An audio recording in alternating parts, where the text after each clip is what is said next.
I sat on the worn-out couch, a couch that once held stories of laughter and late-night movies. Now, it was just an old piece of furniture in a room filled with memories of a happier past. Sophie, my 3-year-old angel, was upstairs, her gentle breaths a stark contrast to the heavy air of our home. I glanced at the clock again. It was past 10 p.m. Mark was late, as had become his norm. The sound of the key turning in the lock finally broke the silence. I stood up, smoothing my shirt, not sure why I still bothered to look presentable for him.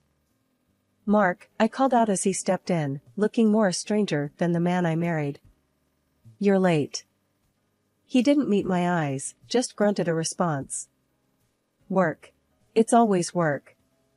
His voice, once filled with warmth and affection, now carried a cold, distant tone. I tried to sound casual. "Sophie asked about you today. She wanted to know when Daddy would be home." He shrugged off his coat, hanging it carelessly on the rack. "Kids ask a lot of things. Doesn't mean we always have answers." I felt a twinge of pain in my heart. "Maybe we could do something this weekend? Just the 3 of us? Sophie would love that." Mark snorted, his tone laced with sarcasm. "A family outing? With everything that's going on? Don't be naive, Lily." My hands trembled slightly. This wasn't the man I fell in love with. "It's important, Mark. She needs her father." He walked to the fridge, pulling out a beer. "What she needs is a miracle. Not me playing pretend in a park." I couldn't hold back my tears. "She's your daughter, Mark. How can you be so cold?" He took a swig of his beer, avoiding my gaze. "I'm being realistic, Lily. This isn't the life I wanted. A sick child, a house that feels more like a hospital." I followed him into the kitchen, my voice rising. "And what about me? Do you think I enjoy watching our daughter suffer? Do you think this is the life I dreamt of?" Mark slammed the beer bottle on the counter. "I don't know, Lily. I really don't. But I know I can't do this anymore." I felt a surge of anger. "You want to walk away? From your own child?" He drained his beer in one long gulp. "I need space. I can't deal with this suffocation." "Suffocation?" I echoed, disbelief in my voice. "Is that what your family is to you now?" Mark turned away, his shoulders tense. "It's not just that. It's everything. The constant hospital visits, the medical bills, the way our lives revolve around Sophie's illness. I didn't sign up for this." I was at a loss for words. How had our love turned into this bitter reality? "So, what's your plan, Mark? Leave us? Start over somewhere else?" He didn't answer, just walked past me, his footsteps heavy against the wooden floor. I stood there, a mix of emotions churning inside me. Anger, sadness, and a profound sense of betrayal. Later, as I lay in bed, the space next to me cold and empty, I listened to the distant sound of Mark's TV from the other room. The divide between us had grown too vast to bridge. The man I married, the father of my child, was now a stranger living under the same roof. The hospital room was stark and clinical, a sharp contrast to the warm, lived-in feel of our home. Sophie lay in the small hospital bed, her tiny chest rising and falling steadily. I sat beside her, holding her small hand, trying to draw strength from her innocent slumber. Nurse Janet walked in, her face a mask of professional kindness. "How's our brave girl doing today, Lily?" I managed a weary smile. "She's a fighter. Always has been." Janet checked Sophie's vitals, her movements efficient and gentle. "She's in good hands here. The surgery team is one of the best."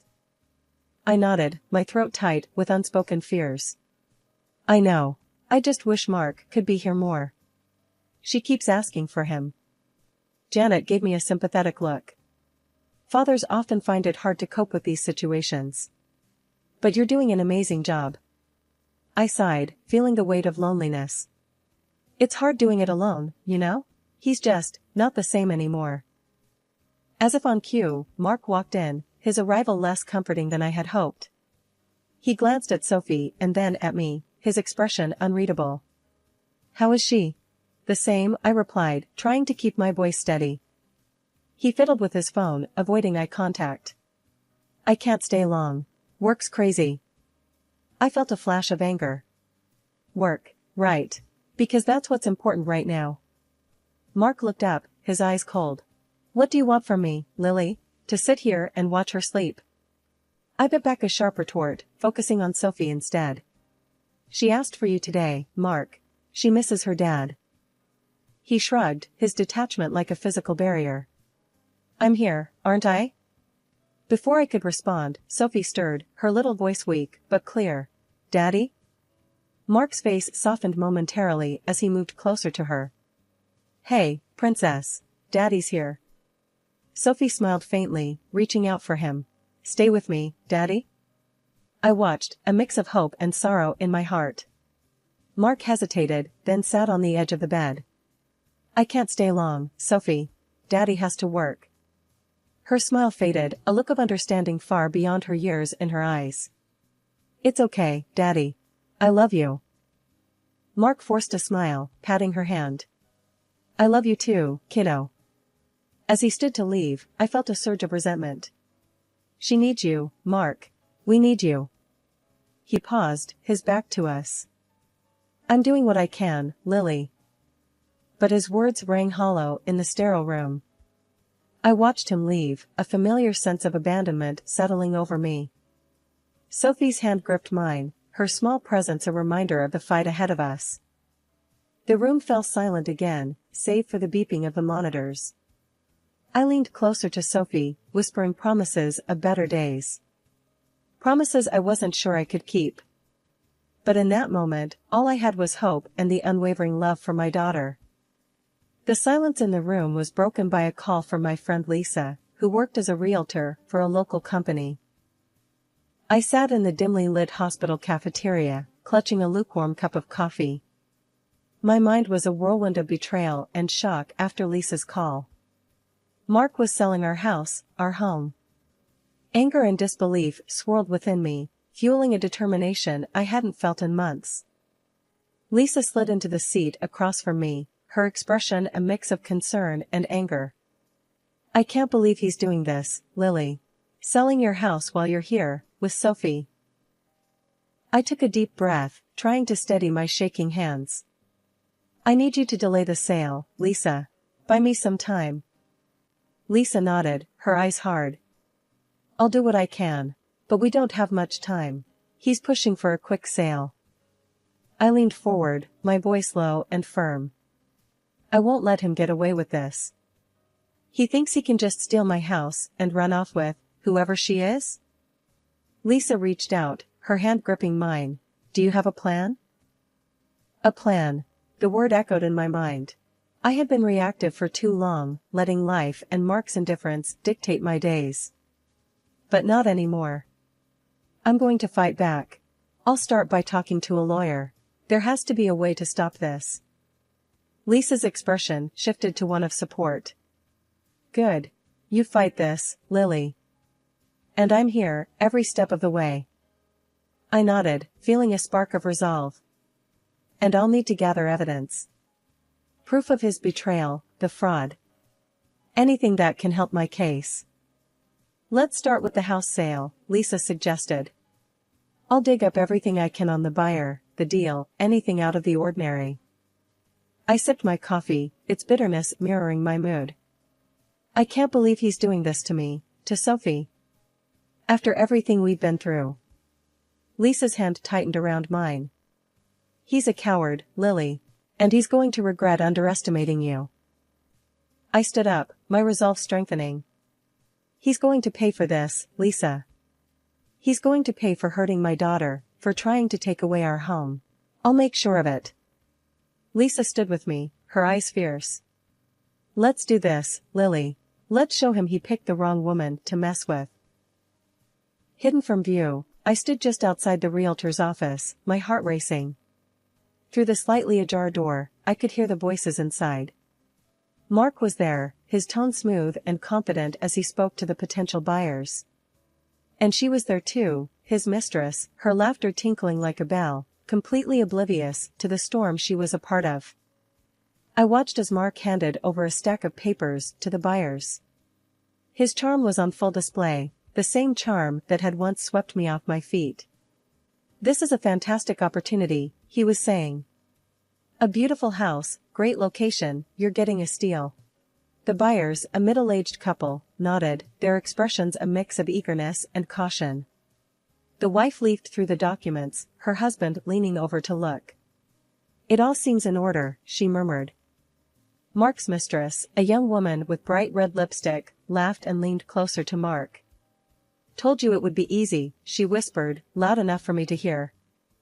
I felt a surge of anger, but I forced myself to stay put, to observe. This was about gathering evidence, understanding the depth of Mark's deceit. The husband looked up, a question in his eyes. "And the current owner? She's agreed to all this?" Mark's response was swift, a lie so smooth it sounded like truth. "Absolutely. She's moved on. Wants to sell the place quickly." I clenched my fists, my nails digging into my palms. How could he lie so blatantly? The audacity of it made my blood boil. Lisa, who was playing her part in my game, intervened. "We can proceed with the sale as soon as you're ready." The couple exchanged a look, then nodded. "We're ready. This is a deal we don't want to miss." I watched as they began to sign the papers, the finality of each stroke like a dagger in my heart. But I needed to stay focused. This was not the time for emotions, it was the time for action. Mark's laughter brought me back to the moment. He was toasting with the buyers, his mistress clinging to his arm. "To new beginnings," he said, raising his glass. I stepped into the room, my gaze fixed on Mark. "Enjoying yourself, Mark?" Everyone turned, shock and confusion on their faces. Mark's smile faltered. "Lily, what are you doing here?" I walked up to them, my steps firm. "I'm here to stop you from making the biggest mistake of your life." Mark's mistress scoffed, rolling her eyes. "What are you talking about? The deal is done." I smiled, but it was cold, devoid of any warmth. "Is it, now? Because I don't remember signing off on selling my house." The buyers looked uncomfortable, exchanging glances. "We were told everything was in order," the husband said, his voice uncertain. Mark stepped forward, trying to assert control. "Lily, you're confused. This is for the best." I shook my head. "No, Mark. The only confusion here is yours if you think you can forge my signature and get away with it." The room went silent. Mark's face turned a shade paler. "You can't prove anything," he blurted out. I pulled out a set of documents from my bag. "Actually, I can. And I have. These are the real papers. The ones you have are forgeries." Mark's mistress tugged at his arm. "Mark, what's she talking about? Tell me this isn't true." But Mark was speechless, his usual confidence shattered. That's when the door opened, and 2 police officers walked in. One of the officers looked directly at Mark. "Mark Johnson? You're under arrest for fraud and forgery." Mark's face drained of color. He looked at me, his eyes filled with disbelief. "You called the cops?" I met his gaze, my voice steady. "Yes, I did. You broke the law, Mark. And you tried to steal my home." As the officers handcuffed Mark, his mistress started to cry, her makeup smearing. The buyers quickly gathered their things, eager to distance themselves from the situation. One of the officers turned to me. "We'll need your statement, ma'am." I nodded, feeling a sense of justice. "Of course, officer." As they led Mark away, he looked back at me, his expression a mix of anger and regret. But I felt no sympathy. He had made his choice, and now he was facing the consequences. Lisa smiled at me, nodding her head approvingly. I smiled back and left the office, a weight lifted off my shoulders. I had stood up for myself and Sophie. I had fought back. And this was just the beginning. After Mark's arrest, I found myself in the lawyer's office, the walls lined with law books and the air heavy with the scent of leather. My lawyer, Mr. Thompson, was a no-nonsense man in his 50s, his face etched with lines of experience. He glanced at the file in front of him. Lily, your husband's actions have opened up a big can of worms. The fraud charge is serious. I sat across from him, my hands clasped tightly in my lap. I know, Mr. Thompson. But I couldn't let him get away with it. Not after everything. Mr. Thompson nodded, understanding in his eyes. I respect that. Now, about the divorce and custody battle. You're in a strong position, but it won't be easy. I leaned forward. I'm ready for it. I have to do this for Sophie. She deserves a stable home. The lawyer shuffled some papers. What about alimony and child support? Given Mark's likely incarceration, it's going to be complicated. I sighed, a mix of determination and sadness in my voice. I want what's fair for Sophie. She's my priority. As for Mark, he made his choices. Mr. Thompson looked at me, his expression serious. You're a strong woman, Lily. We'll fight for what's right for you and your daughter. As I left the office, my phone rang. It was Mark. I hesitated but answered. What do you want, Mark? His voice came through, laced with desperation. Lily, please. I messed up. I know that. But don't take Sophie away from me.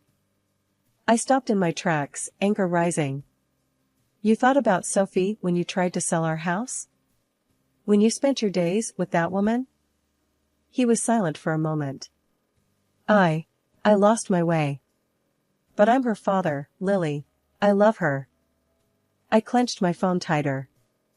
Love isn't just words, Mark. It's actions. You failed us both. Mark's voice cracked. I'll do anything to make it right. Please, Lily. I shook my head, even though he couldn't see me. It's too late for that. You'll see Sophie, but only under supervised visits. That's non-negotiable. There was a pause, then a soft, defeated sigh from Mark. Okay, I understand. The days were a whirlwind. I spent most of my time with Sophie, ensuring she felt loved and secure amidst the chaos. Her laughter was a balm to my wounded heart. One afternoon, while Sophie napped, I received a call from my sister, Laura. Hey, Lily, how are you holding up? Laura's voice was always a mix of concern and strength. I sighed, staring out the window. I'm managing, Laura. It's tough, but I'm getting through it. Laura was silent for a moment. I heard about Mark. I'm so sorry, Lily, but I'm proud of you for standing up to him. I smiled faintly. Thanks, Laura. It's hard, but I have to be strong for Sophie. She needs me now more than ever. Laura's voice softened. And what about you? Who's being strong for Lily? Her question caught me off guard. I had been so focused on Sophie and the legal battle that I hadn't given much thought to myself. I don't know, Laura. I guess I haven't had time to think about that. Laura was firm. You need to take care of yourself too, Lily. You can't pour from an empty cup. I knew she was right. I'll try, Laura. It's just, everything feels overwhelming right now. You're not alone, Lily. Remember that. I'm here for you, always. The next day, I visited a therapist, Dr. Martin. His office was a small, cozy room with soft lighting and a comfortable couch. He greeted me with a warm smile. Lily, it's good to meet you. How can I help you today? I took a deep breath, unloading my worries and fears. I just feel so lost, Dr. Martin. Everything I knew, everything I trusted, it's all been turned upside down. Dr. Martin nodded, his voice gentle. It's understandable to feel that way after what you've been through. But it's important to remember that this is a chapter in your life, not the whole story. His words resonated with me. Over the next few weeks, I started to take small steps towards reclaiming my life. I joined a support group for single parents. The first meeting was daunting, but as I listened to others share their stories, I realized I wasn't alone. Welcome, Lily, said the group leader, a kind woman named Beth. We're here to support each other, to share our struggles and our victories. I shared my story, my voice steady but filled with emotion. The group listened, their faces a tapestry of empathy and understanding. After the meeting, a woman named Sarah approached me. "Your story is inspiring, Lily. You're stronger than you realize." Her words lifted my spirits. Maybe I was stronger than I thought. Maybe, just maybe, I could turn this painful chapter into a story of resilience and hope. Sitting in my living room, the early morning light filtering through the curtains, I reflected on the tumultuous journey that had led to this moment of tranquility. The divorce papers, now signed and finalized, lay on the coffee table, a testament to my newfound independence. The legal battle had been long and arduous. I had sued Mark for a substantial portion of his property, determined to secure a stable future for Sophie and myself. The court's decision had been in our favor. Mark, now serving a real sentence for his fraudulent activities, had lost much of what he had once held dear. His mistress, caught in the web of deceit, was slapped with a hefty fine, payable to me as restitution. I remembered sitting in the courtroom, watching Mark and his mistress turn on each other, each trying to deflect blame. There was no love lost between them, only bitter accusations and desperate attempts to save themselves. Watching them, I felt a sense of satisfaction. They had gotten what they deserved. Their betrayal and greed had led them to this downfall. But amidst the chaos of legal proceedings and emotional upheavals, there was a silver lining. Sophie, my brave little girl, had made a swift recovery after her surgery. Her laughter and energy filled our home with a warmth that had been missing for far too long. As I sipped my morning coffee, I thought about our future.